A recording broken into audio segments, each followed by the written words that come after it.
தட்டை, சீடை, முறுக்கு, ரிப்பன் பக்கோடா, அதிரசம், என்ன வேணாலும் செய்யுங்க. ஒரே ஒரு 5 லிட்டர் இதய மந்த்ரா கடல் எண்ணெய் பேக் ஒரு மாசம் முழுசுக்கும் அத்தனை சமையல் முடிச்சு விடலாம். இதய மந்த்ரா.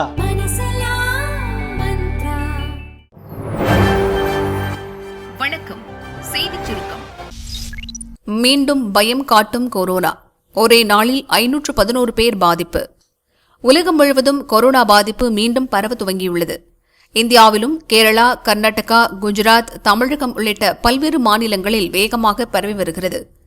கொரோனா பாதிப்பு மீண்டும் அதிகரித்து வருவது மக்களிடையே அச்சத்தை ஏற்படுத்தியுள்ளது. இந்தியாவில் நேற்று ஒரே நாளில் 511 பேருக்கு கொரோனா தொற்று உறுதி செய்யப்பட்டுள்ளது. இதன் மூலம் கொரோனா பாதித்தவர்கள் எண்ணிக்கை 2710 உயர்ந்துள்ளது. அதிகபட்சமாக கேரளாவில் 1147 பேர் பாதிக்கப்பட்டுள்ளனர்.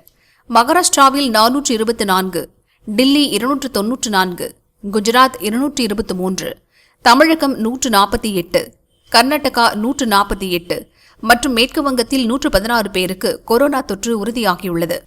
தமிழகத்தில் ஒருவர் உட்பட மொத்தம் 7 பேர் பலியாகியுள்ளனர். கொரோனா பரவல் காரணமாக பொது இடங்களில் மாஸ்க் அணிய வேண்டுமென தமிழக பொது சுகாதாரத்துறை தெரிவித்துள்ளது. அதேபோல் கேரளாவிலும் மாஸ்க் அணிவது கட்டாயம் என அம்மாநில முதல்வர் பினராயி விஜயன் உத்தரவிட்டுள்ளார். கொரோனா பரவலால் பதற்றம் வேண்டாம், பாதுகாப்பு முன்னெச்சரிக்கை போதும். அமைச்சர் மா சுப்பிரமணியன் விளக்கம்.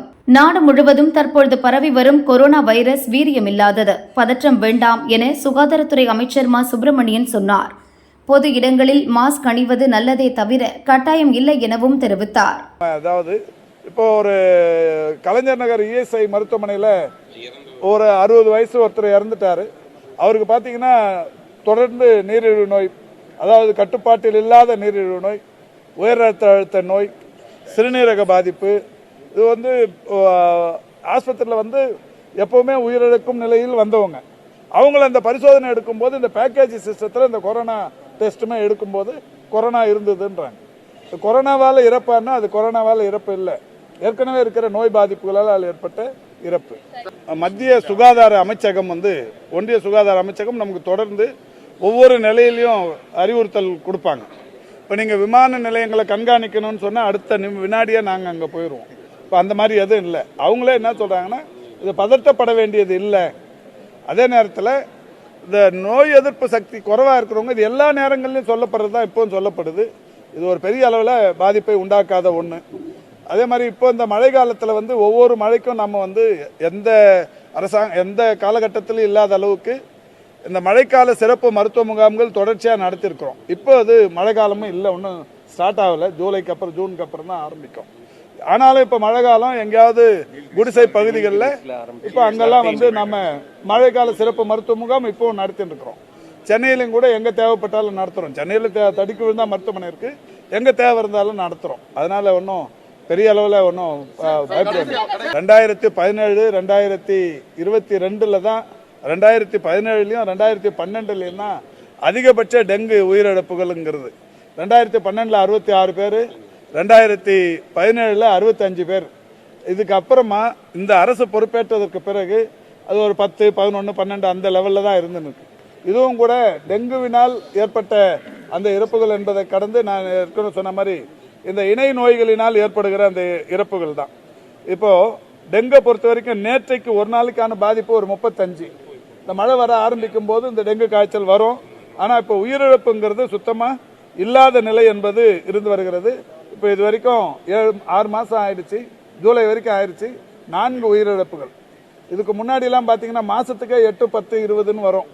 அது மாதிரி இல்லாமல் இந்த உயிரிழப்புகள் மிக துல்லியமாக கண்காணிக்கப்படுது. மதுரை கிளம்பினார் ஸ்டாலின். மாலை 16.5 கிலோமீட்டர் ஷோ.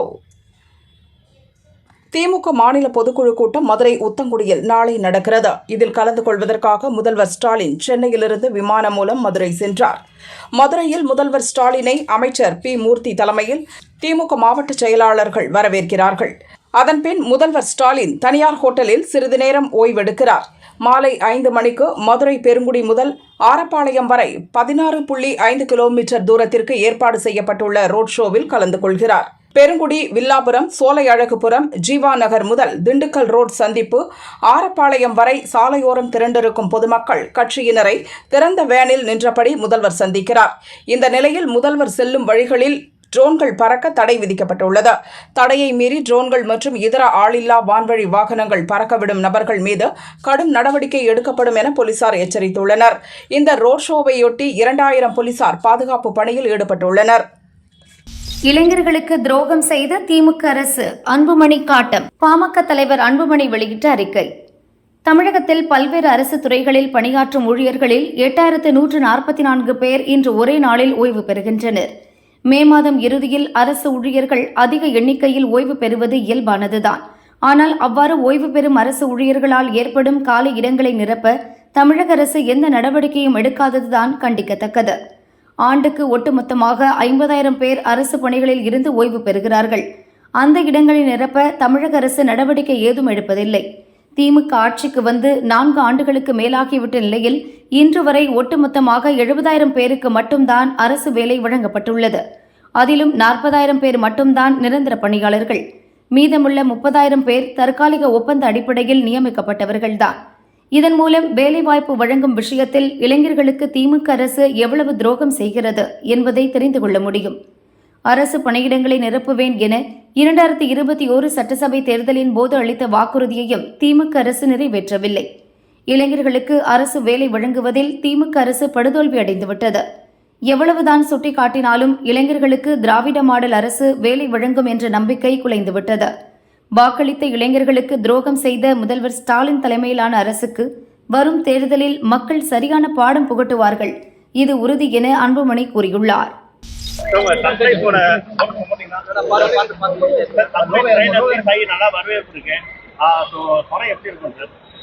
நல்லா இருக்கும், நம்பி தான் உங்க முன்னாடி விடுறோம். எங்களுக்கு நம்பிக்கை இருக்கு, மக்களுக்கு பிடிக்கும்னு நம்புறதுக்கான எல்லா ஆதாரங்களும் எங்ககிட்ட இருக்கு. அதனால சந்தோஷமா இருக்கேன். இப்போ கூட நான் ப்ரமோஷனுக்காக போயிட்டு இருக்கேன். மலேசியா போயிட்டு துபாய் போயிட்டு ரிலீஸ்க்கு தயாராக இங்கே வருவேன்.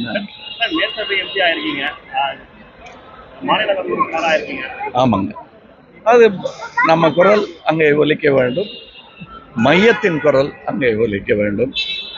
அது ஒரு பாரபட்சமில்லாத தமிழர்களுக்கான குரலாக இருக்க வேண்டும். தொடர்ந்து பாத்தீங்கன்னா தமிழகத்துல அதிகமான புதிய கட்சிகள் தொடங்கிட்டு இருக்காங்க.